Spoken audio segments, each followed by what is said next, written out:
Projekti ühistransporditeenuse pakkumise parandamine Lääne-Harjumaal ja Läänemaal tulemused. Esiteks, sotsiaalmajanduslikult tasuv on elektrifitseeritud raudtee pikendamine Turbani 2015. aastaks. Sotsiaalmajanduslik tasuvusaeg 11 aastat. Investeeringu vajadus 8,3 miljonit eurot 2015. aasta hindades. Ettepanek Tallinn-Keila, Vasalemma-Riisipere raudtee rekonstrueerimise hanke koostamisel soovitame hankele lisada töö elektrifitseeritud raudtee ehitus lõigul Riisipere-Turba ja veoalajaama ehitus Riisiperes.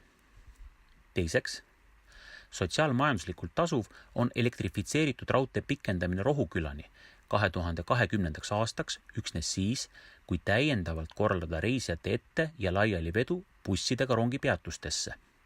Sotsiaalmajanduslik tasuvusaeg 21 aastat. Investeeringu vajadus 69,7 miljonit eurot 2020. aasta hindades. Seoses algandmete täpsustamisega korrigeeriti 2013. aasta algul tasuvusarvutusi. Esiteks, Riisipere-Turba elektriraudtee sotsiaalmajanduslik tasuvusaeg lühenes 9 aasta peale ning investeeringu vajadus langes 6,2 miljoni euro peale 2010. aasta hindades.